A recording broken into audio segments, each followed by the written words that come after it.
Bulma finds Krillin's wish hilarious, such a vain wish, something that she would never do herself, until Krillin reminds her that you've had a vain wish once or twice as well, so I don't know why you're laughing, I don't know why this is so funny when you literally wished for a boyfriend. To which Bulma replies, touche.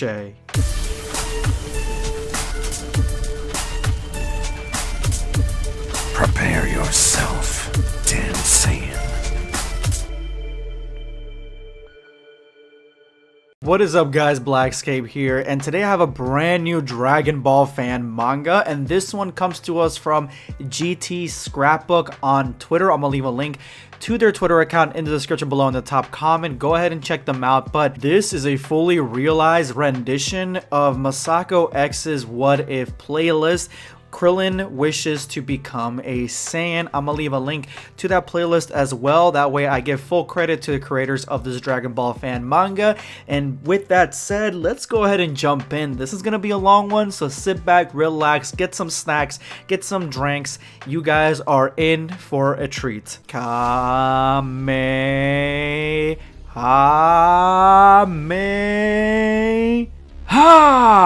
A boat gets sideswiped by Krillin's Kamehameha as Krillin realizes that this is the full extent of his power right now, the full extent of his own Kamehameha.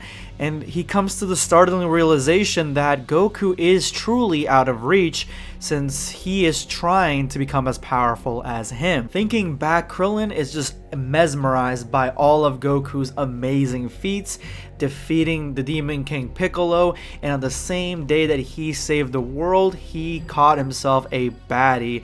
Man, is Goku cool. Although on that train of thought, Piccolo leaving him alive, that's going to cause some major problems in the future. But regardless, if Krillin, if he himself was more like Goku, they would be unstoppable, and Goku may need a strong partner, an ally in the future. Look at me.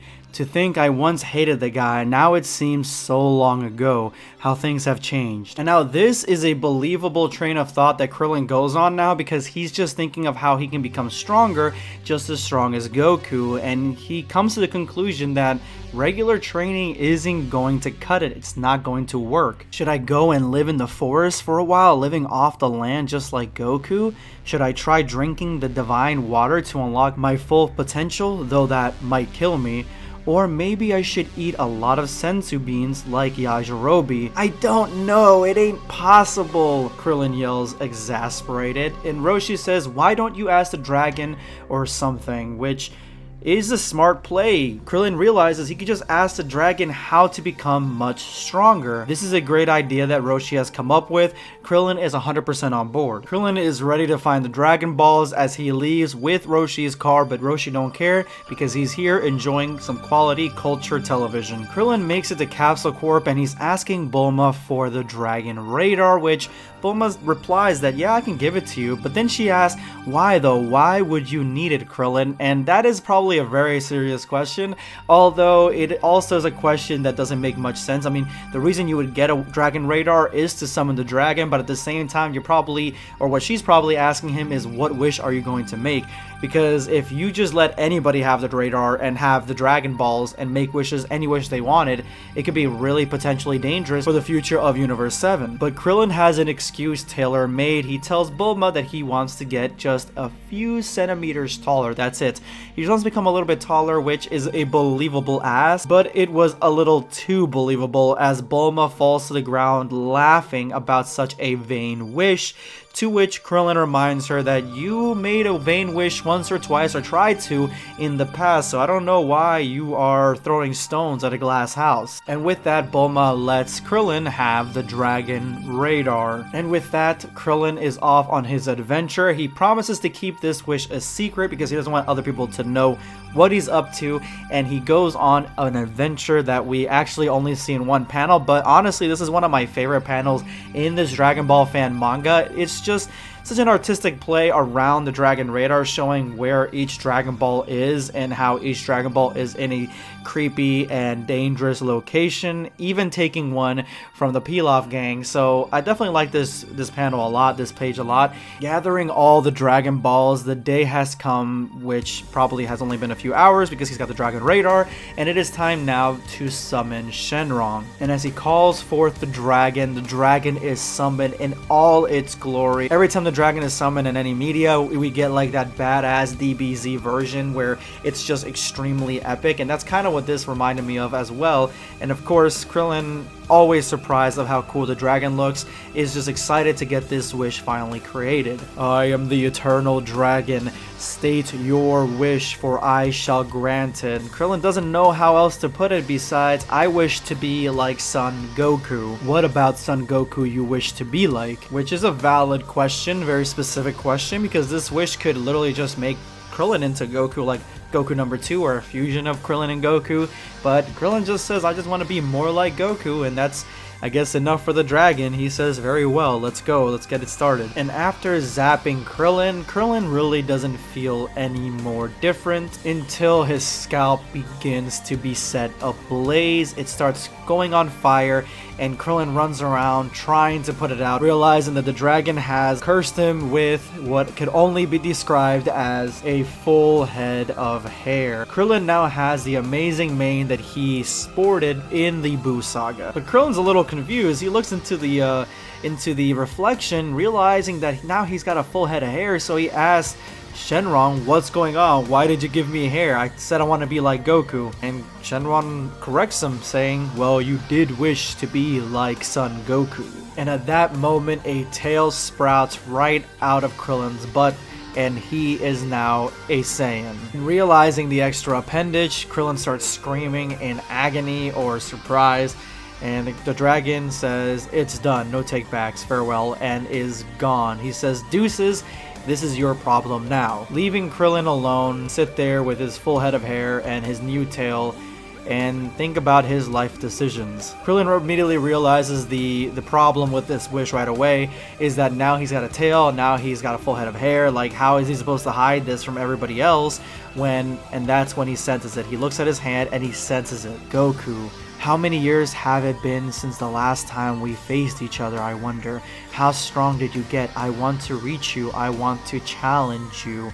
And we get Krillin in a scene that looks very reminiscent of My Hero Academia, looking up at Goku in a way that, honestly, like, it's very heartwarming in the sense that Krillin just wants to be like Goku, as strong as Goku, realizing that he couldn't be that way as an Earthling at all. Renewed excitement, Krillin jumps through the air, realizing that he can't face him yet because he hasn't really mastered or really done anything to harness or hone these new abilities that he's got. Krillin needs to train a little bit more before he even faces Goku one time, because he'd instantly get defeated.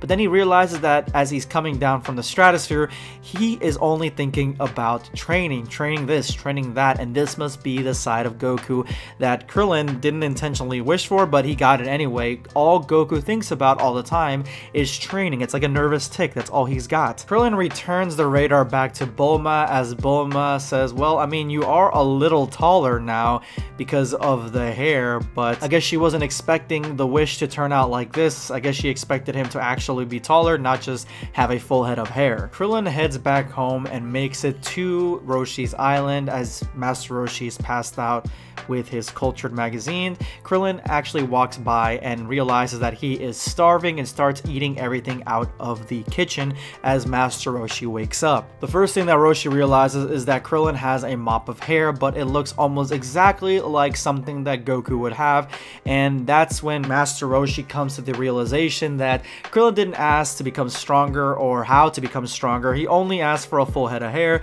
to help him out with the ladies, and he is proud as a master. Roshi begins to reminisce of the old days when he had a full head of hair, and Krillin tells him, popping his bubble, that he is going to leave for a while to train on his own, and he asks asks if he's gonna be okay, which Roshi replies, "Oh, you rascal, you devil, you want to go on your own? Yes, leave this old man here. I'll be fine. You go ahead and have a good time." Which, I mean, Krillin deserves to have a good time. He's always there with Roshi anyway, not hanging out with any friends or any women.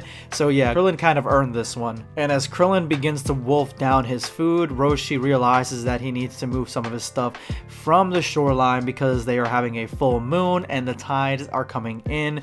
Krillin starts coughing up because he realizes full moon, that means that he will transform into an Uzaro similar to Goku had in the past. But the only way to get away from that is to not go outside, not run out and see the moon himself, so he goes straight to bed. Dodging a bullet with the full moon, Krillin realizes that maybe Goku's power comes from the tail. Like, all his abilities, all his latent progress, all that stuff comes from having the tail, and they never really paid attention to it before. So if the tail makes him into an Uzaro, maybe once the tail was cut off, the energy from the tail is still stored inside Goku, and that is why he's such an amazing fighter. But Krillin soon finds out that the tail is actually a lot harder to control, and he just begins knocking shit all around his room, and it's time for him to go to bed. This is actually a really cool representation of what it's like to be Goku, because not only is Krillin just thinking about training like constantly, he's also extremely hungry. No matter how much he eats, is always going to leave a dark hole, a black hole in his stomach until he falls asleep to the sounds of his hungry stomach and wakes up in the morning, early in the morning, to find Roshi on the beach. And at dawn, Krillin wakes up, takes the inflatable boat, and leaves, leaving Master Roshi behind, telling him it is time for him to go and start off his training because of the fact that he had overslept earlier. And Krillin is off to a nearby island to train on his own, similar to what Goku did back in Dragon Ball. But as he sits there with hunger still tormenting his belly, he looks and sees a giant T-Rex, one of the ones that we've seen in Dragon Ball and early Dragon Ball Z, one of them just walking across, and what Krillin sees is a lot different than what reality portrays, because Krillin sees dinner. He sees a giant chicken, and the dinosaur actually sees dinner as well as he charges towards Krillin, but this is going to be a fatal mistake. Krillin knocks the dinosaur out and then cuts off a piece of his tail,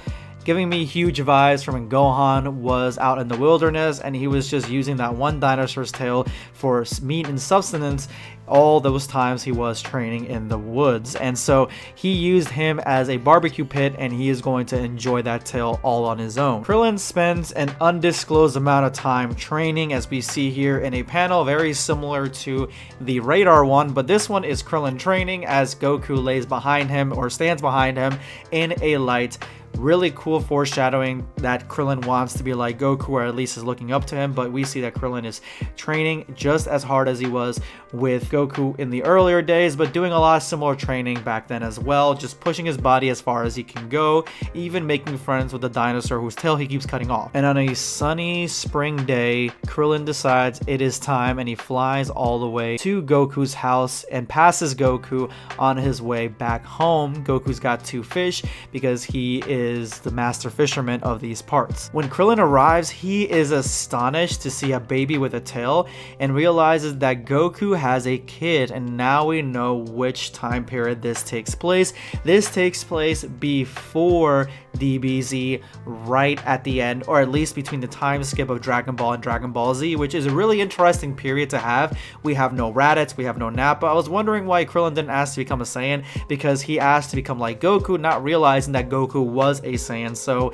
he's going to be a Saiyan throughout all the major important moments in Dragon Ball Z, depending how long the story actually continues. Krillin arrives to a guarded Chi-Chi, and Chi-Chi is just asking him if she could help him with something, and Krillin remembers Chi-Chi, but Chi-Chi doesn't remember him. The last time they seen each other was the Tenkaichi tournament, and so they really don't have as much connection or connectivity as they do back in Dragon Ball Z. So this is really early on in their relationship. As Goku returns, seeing that Krillin was flying to his house, he gets a little bit of a pip in his step and decides to beat him there, or try to beat him there, and he comes only a few seconds after Krillin had already flown there. Goku did not recognize Krillin. I think at this point in time, Goku was basically a recluse with Chi-Chi and their son Gohan, and they hadn't seen any of their friends for a very long time, and Goku also doesn't recognize him because of the fact that, he's got all that hair, and asks Krillin why he decided to come around the neighborhood right now, and Krillin says, I was just feeling nostalgic for the old days and I wanted to see if you would be up for a sparring match. You look excited. Oh yeah, it feels nice to limber up from time to time.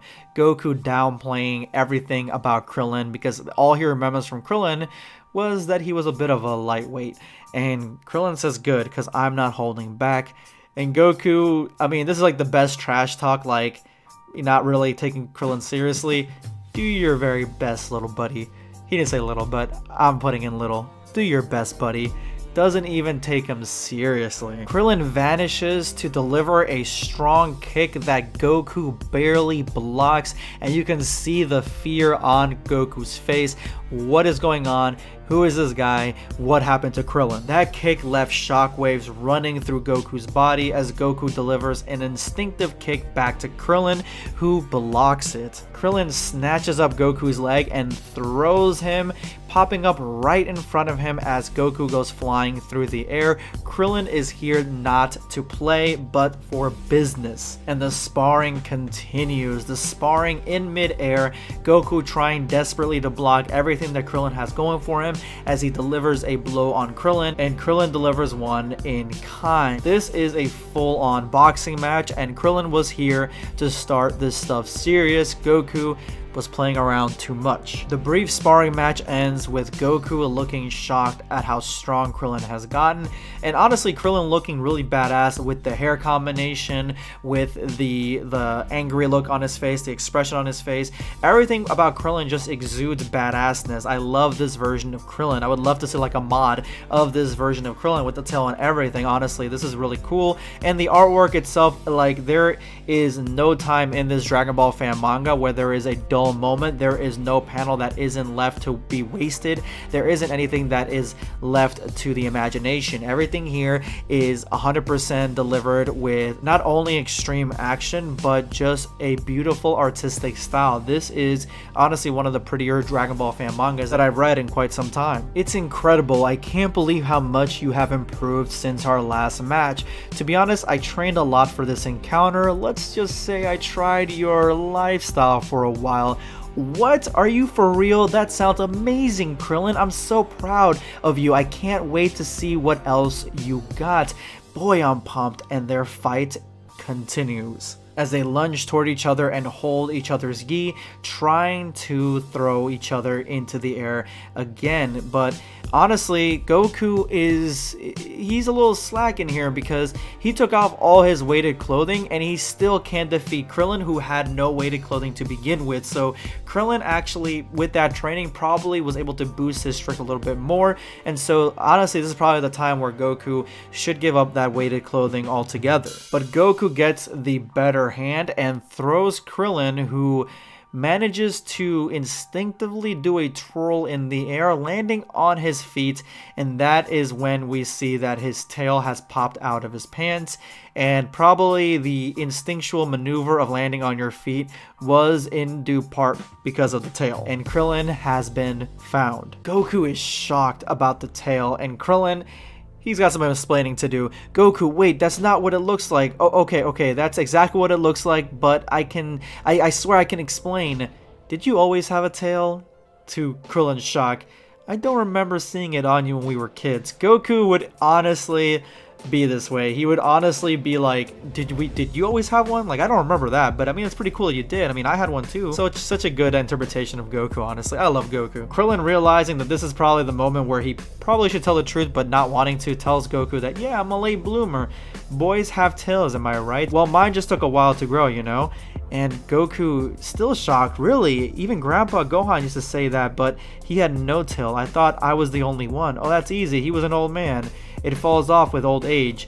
And Krillin's kind of just lying at Goku, honestly, at this point. And I feel like he probably should just tell the truth as Goku stares at him, you know, with that intense look on his face. But honestly, probably believing everything that Krillin is selling him. But then Krillin says, I just can't lie to you, pal. It's not fair. Krillin spills the beans, telling Goku that he wished for this to happen on the Dragon Ball, but then the tail came out of nowhere. It wasn't intended, and now Krillin is stuck like this for the foreseeable future, but he tells him, you're the only one who knows that I'm a cheater. And Krillin really doesn't want to lose Goku over him taking a shortcut to get that power, to get this much power, to get this much strength. And Krillin just feels awful. I think Krillin's realizing that he is kind of a cheater at this point. He is trying to cut himself a better deal in terms of power in the easiest way possible.